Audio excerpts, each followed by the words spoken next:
أعوذ بالله من الشيطان الرجيم. بسم الله الرحمن الرحيم.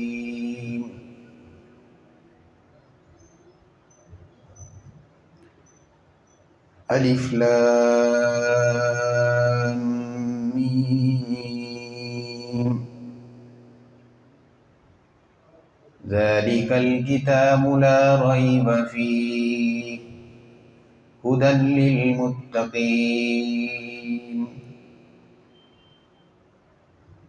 صدق اللہ العظیم.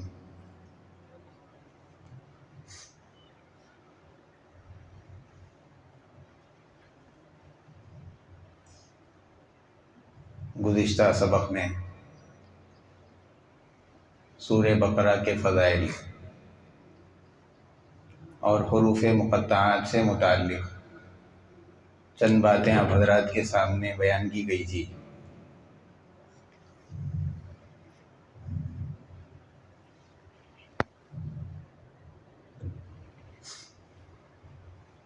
اس سورے کے شروع میں بھی اللہ تبارک و تعالی نے ایک لفظ استعمال فرمایا، الف لام میم.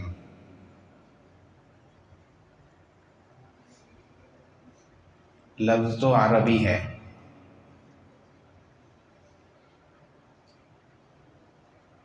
اور اسی طریقے سے دوسرے صورتوں کے شروع میں بھی مختلف حروف استعمال کیے گئے، لیکن ان حروف کے معنی کوئی نہیں جانتا.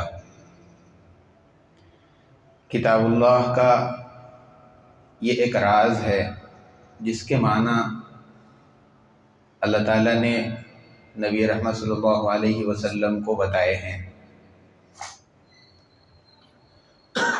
امت میں سے بعض علماء کے مطابق خاص صحابہ اکرام کو اس کے معنی بتائے گئے.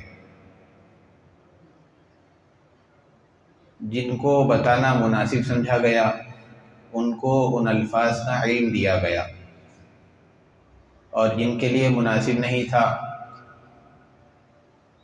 ان کے لیے یہ تعلیم فرما دی گئی کہ اس کے جو بھی معنی ہے تم اس کے بارے میں یہ یقین رکھو کہ یہ اللہ تبارک و تعالیٰ کے کلام کا حصہ ہے اور یہ حق ہے. چونکہ بندے کے عقائد اور اعمال اور کسی مسئلے کی بنیاد ان الفاظ کے معنی کے جاننے پر موقوف نہیں ہے، اسی لیے خامخواہ اس کی کھوج میں پڑنے کی ضرورت نہیں ہے.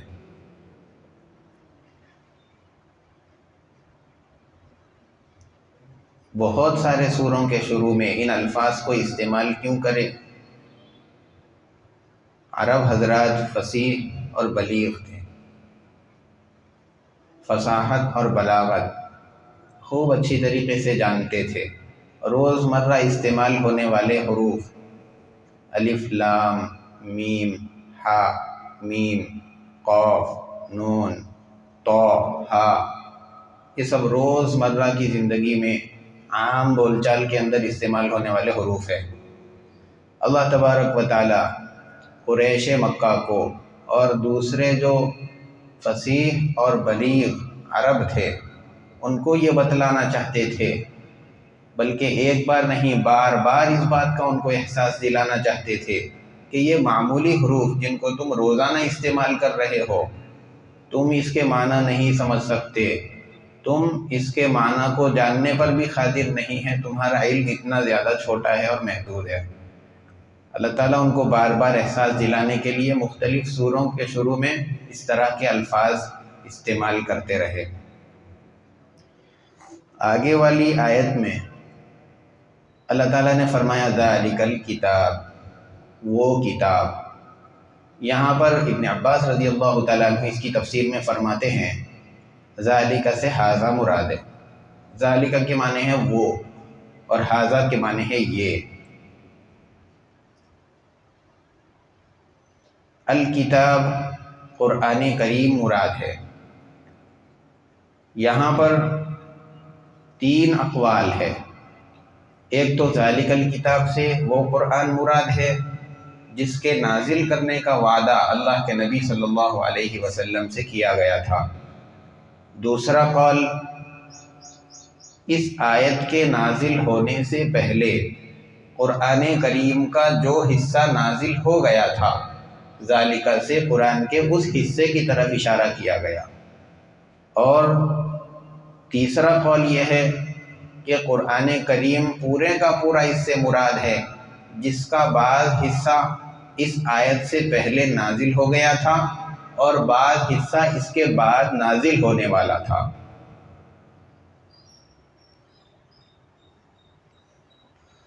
یہاں پر ایک اور بات کی طرف اللہ تبارک و تعالیٰ نے اشارہ کرنے کے لیے ذالکہ کا لفظ استعمال فرمایا۔ چاہیے تو تھا کہ یہاں پر ھذا القرآن کہا جاتا، اس لیے کہ جو قرآن پڑھنے والا بندہ ہوگا، قرآن اس کے سامنے موجود ہوگا، تو مناسب تو یہ تھا کہ اس سے کہا جائے یہ قرآن جو تو پڑھ رہا ہے اس کے اندر کوئی شک نہیں ہے، لیکن اللہ تعالیٰ نے ذالک القرآن استعمال فرمایا، ذالک الکتاب استعمال فرمایا۔ اب اس طرح استعمال کرنے کے ذریعے سے اللہ تعالیٰ نے اس بات کی طرف اشارہ کر دیا کہ بندے نے سورہ فاتحہ میں ہدایت کی جو دعا مانگی تھی، اہدنا الصراط المستقیم، اس دعا کو، اس درخواست کو قبول کر کے اللہ تبارک و تعالیٰ نے سورہ بقرہ سے لے کر کے سورہ ناس تک پوری قرآن اس کی دعا کے جواب میں نازل فرمائی ہے۔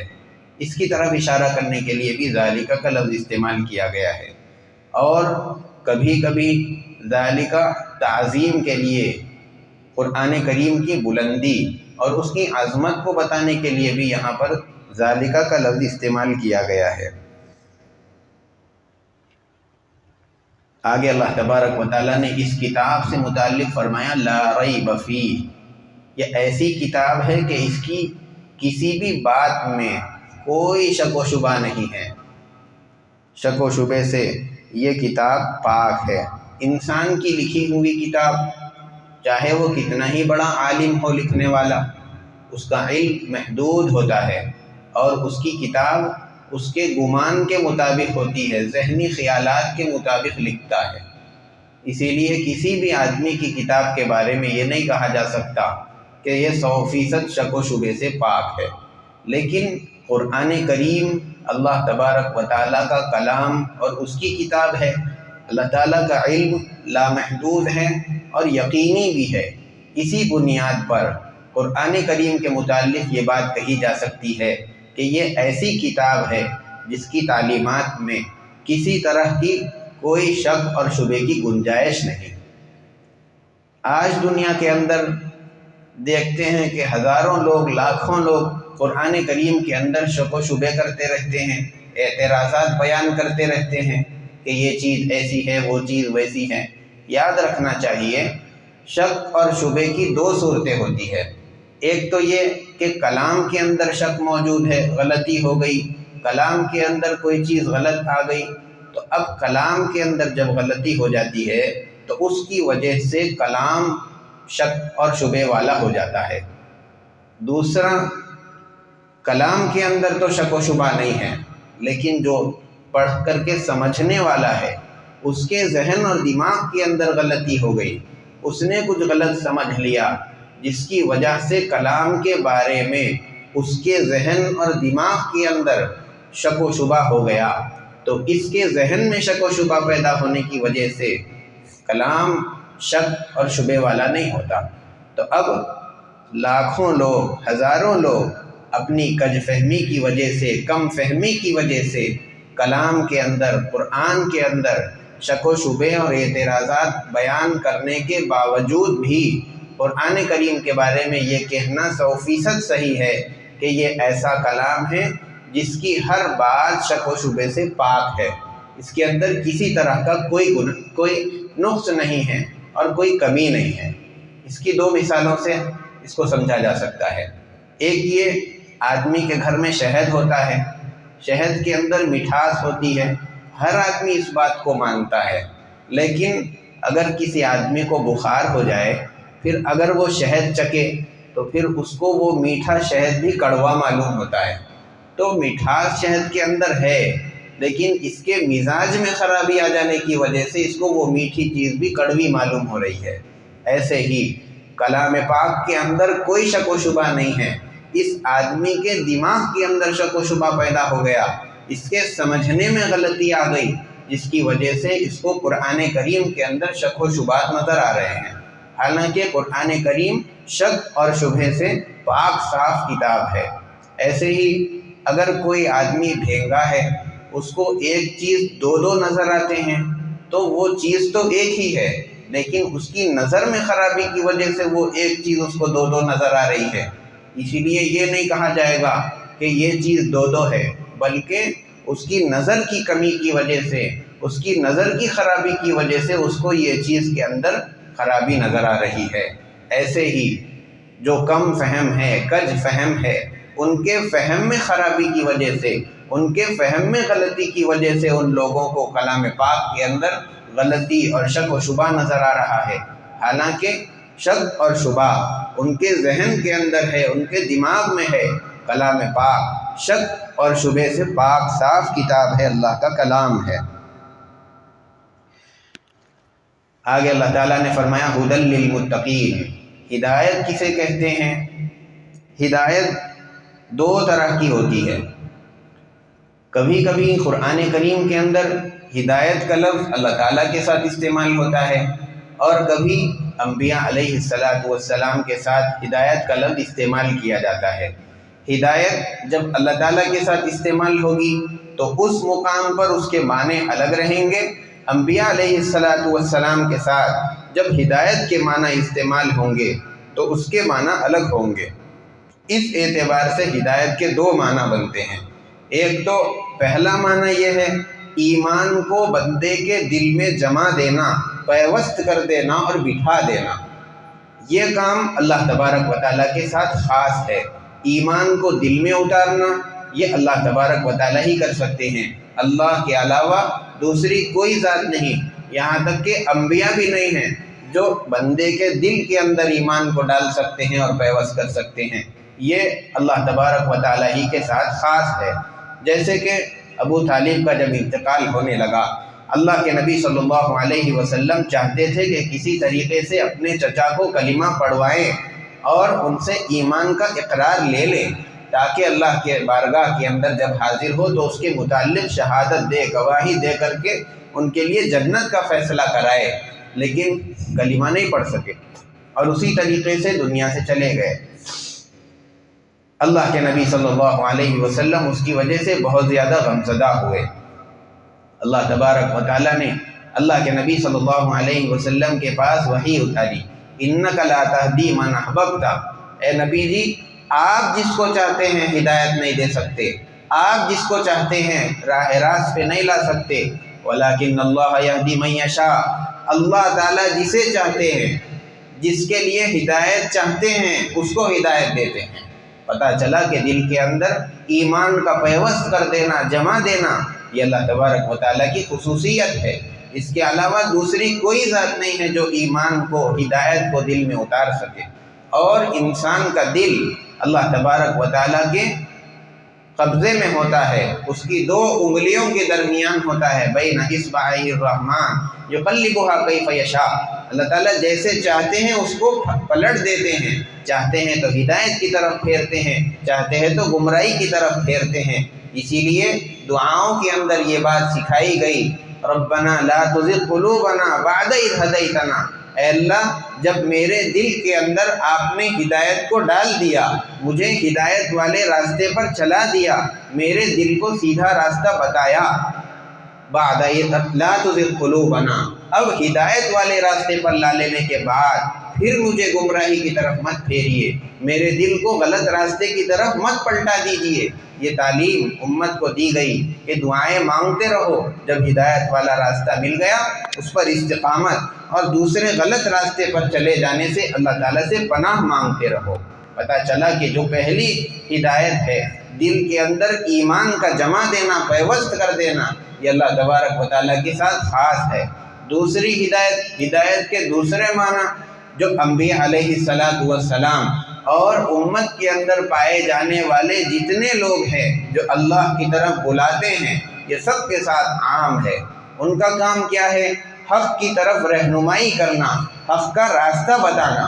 انبیاء علیہ السلام کے ذمے بھی یہی تھا کہ جو حق بات ہے اس کی رہنمائی کرتے تھے کہ یہ کام کرو جنت تک جاؤ گے، یہ کام سے بچو ورنہ اس کی وجہ سے جہنم میں جانے کا خدشہ اور اندیشہ ہے۔ تو یہ انبیاء علیہ السلام بھی کرتے تھے، اور بعد کے جو امت کے اندر جتنے اولیاء ہیں، علماء ہیں، داعی ہیں، سب کا کام یہ ہے کہ وہ حق کی طرف رہنمائی کر سکتے ہیں، لیکن حق تک پہنچا دینا یہ اللہ تبارک و تعالیٰ کے ساتھ خاص ہے۔ ایک مثال کے ذریعے سے اس کو بھی سمجھیے۔ اگر یہاں سے کسی نے آپ سے پوچھا کہ ٹولی چوکی جانے کا راستہ کیسے ہے، ایک تو یہ کہ آپ اس کو اپنے ساتھ لے کر کے اس کا ہاتھ پکڑ کر سوار کر کے لے جا کر وہاں منزل تک چھوڑ کے آ جائیں، تو یہ ہے اس کو منزل مقصود تک چھوڑ دینا۔ اور دوسرا یہ کہ یہیں سے آپ نے اس کو بتا دیا یہاں سے لیفٹ جاؤ، رائٹ جاؤ، سیدھا جاؤ، پھر وہاں سے لیفٹ جاؤ، پھر رائٹ جاؤ، سیدھا جائیں گے تو چورستہ نظر آ جائے گا۔ تو یہ آپ نے یہاں سے کھڑے ہی اس کی رہنمائی کر دی، ایسا جاؤ ایسا جاؤ۔ اللہ تبارک و تعالی بندے کو جو ہدایت دیتے ہیں، جب اللہ تعالیٰ کے ساتھ ہدایت کا لفظ استعمال ہوگا اس کا مطلب یہ ہے کہ اللہ تعالیٰ نے اس کو ہاتھ پکڑ کر کے منزل تک چھوڑ دیا۔ اور انبیاء علیہ السلام کے ساتھ اور دیگر امت کے افراد کے ساتھ جب ہدایت کا لفظ استعمال ہوگا اس کا مطلب یہ ہے کہ انہوں نے یہیں سے کھڑے راستہ بتایا کہ اس طرح جاؤ، اس طرح جاؤ، اس طرح جاؤ، یہ اعمال کرو، یہ مت کرو، جنت میں جاؤ گے۔ تو راستہ بتانے کا کام یہ انبیاء علیہ السلام اور بعد والے امت کے افراد کا ہے، اور جنت تک پہنچانا، پکڑ کر کے لے جانا، یہ اللہ تبارک و تعالیٰ کی خصوصیت ہے اور اس کے ساتھ خاص ہے۔ یہ ہدایت کے دو معنی ہیں، یاد رکھنا چاہیے۔ اللہ تعالیٰ نے آگے فرمایا ھدی للمتقین، متقیوں کے لیے ہدایت ہے۔ تقویٰ کسے کہتے ہیں؟ برائیوں سے اپنے آپ کو بچانا، ایسی چیزوں سے اپنے آپ کو بچانا جو آخرت میں ہمارے لیے نقصان دہ اور ضرر رساں ہو سکتی ہے۔ حضرت ابی بن کعب رضی اللہ تعالیٰ عنہ سے حضرت عمر رضی اللہ تعالیٰ عنہ سے انہوں نے پوچھا کہ تقویٰ کیا چیز ہے؟ ابی بن کعب رضی اللہ تعالیٰ عنہ نے ان سے سوال کیا کہ کیا آپ نے کبھی کانٹے دار راستے پر سفر کیا، اس پر چلے ہو؟ جس طریقے سے بندہ اس راستے پر چلتے ہوئے اپنے بدن کو، اپنے کپڑوں کو سمیٹتے ہوئے کہ کہیں کسی کانٹے میں پھنس نہ جائے، اس کی وجہ سے پھٹ نہ جائے، اپنے بدن اور کپڑوں کو سمیٹ کر کے بچا کر کے جس طرح اس راستے سے نکل جاتا ہے، ایسے ہی دنیاوی زندگی کے اندر برائیوں سے، گناہوں سے بچ کر کے نکل جانا، یہی تقویٰ ہے۔ اب اس اعتبار سے تقوی کے 3 مراتب ہیں۔ آخرت کے اندر آدمی کو نقصان دینے والی چیزیں، اس میں سب سے پہلے تو شرک ہے۔ آدمی اگر اس دنیاوی زندگی کے اندر شرک سے بچ جاتا ہے تو یہ تقوی کا سب سے ادنا درجہ ہے، کم درجہ ہے، اور گناہ اور معصیت سے بچ جاتا ہے، اللہ کی نافرمانی سے بچ جاتا ہے، تو یہ تقوی کا متوسط درجہ ہے۔ اور اگر کوئی آدمی لایعنی چیزوں سے، ایسی چیزوں سے جس سے اس کو کوئی سروکار نہیں، دنیا کے اندر اس کا فائدہ نہیں، آخرت کے اندر اس کا فائدہ نہیں، ان چیزوں سے اپنے آپ کو بچاتے ہوئے آدمی اگر اللہ کے ذکر میں مشغول ہو جاتا ہے تو پھر یہ تقوی کا سب سے اعلیٰ درجہ ہے۔ 3 تقوی کے درجے ہیں۔ اور اس کے بعد میں حضرت ابن عباس رضی اللہ تعالیٰ عنہ نے فرمایا کہ متقی وہ ہے جو ایمان لا کر کے شرک سے دور رہ کر اللہ تبارک و تعالیٰ کے احکامات پر عمل کرتا ہے۔ حضرت حسن بصری رحمۃ اللہ علیہ نے فرمایا متقی وہ آدمی ہے جو حرام چیزوں سے بچے اور فرائض کو انجام دیتا رہے۔ حضرت معاذ رضی اللہ تعالیٰ عنہ نے ایک مرتبہ فرمایا کہ جس دن ایک میدان میں قیامت کے روز اللہ تبارک و تعالیٰ سارے لوگوں کو روک دیں گے، ایک اعلان کرنے والا اعلان کرے گا کہ متقی کہاں ہے، اس پر تقوی والے کھڑے ہو جائیں گے، اور پھر اللہ تبارک و تعالیٰ ان لوگوں کو اپنے بازو کے اندر لے لیں گے، اور وہ لوگ بے حجاب اللہ تبارک و تعالیٰ کا دیدار کریں گے۔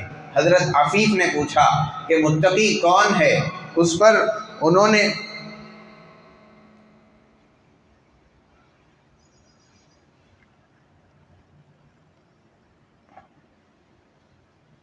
اس پر حضرت معاذ رضی اللہ تعالیٰ عنہ نے بتایا کہ وہ لوگ ہیں جو اللہ تبارک و تعالیٰ پر ایمان رکھنے والے ہیں، شرک سے اور بت پرستی سے دور رہنے والے ہیں، اور پھر اللہ تبارک و تعالیٰ کی خالص عبادت کرنے والے ہیں، اور اسی عزت کے ساتھ ان لوگوں کو جنت کے اندر پہنچا دیا جائے گا۔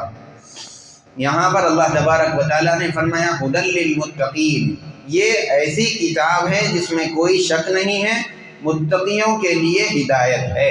دوسری جگہ پر اللہ تعالیٰ نے قرآن کریم کی صفت یہ بیان فرمائی ھدی للناس، کہ یہ سارے ہی لوگوں کے لیے ہدایت ہے۔ یہاں پر ایک سوال یہ ہوتا ہے کہ جب سارے ہی لوگوں کے لیے ہدایت تھی، رہنمائی کرنے والی تھی، تو پھر متقیوں کو خاص کیوں کیا؟ اس سے تو پتہ چلتا ہے کہ اس کتاب سے صرف متقی ہی رہبری حاصل کر سکیں گے، دوسرے لوگ رہبری حاصل نہیں کر سکیں گے، تو پھر کفار و مشرکین کا کیا ہوگا جو متقی نہیں ہیں؟ اس کا آسان جواب یہی ہے کہ یہ کتاب سارے لوگوں کو صحیح راستے کی رہبری تو کرتی ہے، راستہ بتاتی ہے، چاہے وہ مومن رہے، چاہے کافر رہے، چاہے وہ گناہ گار رہے، چاہے وہ نیک رہے، ہر ایک کو رہبری کرتی ہے اور صحیح راستہ بتاتی ہے۔ لیکن نتیجے کے اعتبار سے، انجام کے اعتبار سے اس کتاب سے وہی لوگ فائدہ اٹھاتے ہیں جو اس کی تعلیمات پر اور اس کے سارے احکامات پر عمل کرتے ہیں۔ جو اس پر عمل ہی نہیں کرتا تو وہ آدمی اس کتاب کی رہبری کے باوجود بھی اس کتاب سے فائدہ نہیں اٹھا سکے گا۔ اور ایک قول یہ بھی ذکر کیا گیا، حضرت قتادہ رحمۃ اللہ علیہ نے فرمایا متقی وہ لوگ ہیں جن کے بارے میں اللہ تبارک و تعالیٰ نے آگے والی آیتوں کے اندر ان کے صفات کو بیان فرمایا، الذین یؤمنون بالغیب۔ انشاءاللہ وہ آئندہ درس کے اندر بیان کریں گے۔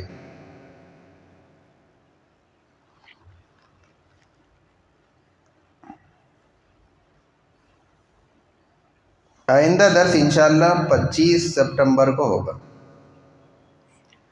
اللہ تبارک و تعالی ہم تمام کی قرآن کریم اور احادیث مبارکہ کی روشنی میں صحیح رہبری فرمائیں، گمراہی سے حفاظت فرمائیں، صراط مستقیم پر استقامت کے ساتھ ہم سب کو جمع دیں۔ سبحان اللہ و بحمدہ، سبحانک اللہم و بحمدک، اشہد ان لا الہ الا انت استغفرک و اتوب الیک۔ سبحان ربک رب العزۃ عما یصفون وسلام علی المرسلین والحمد للہ رب العالمین۔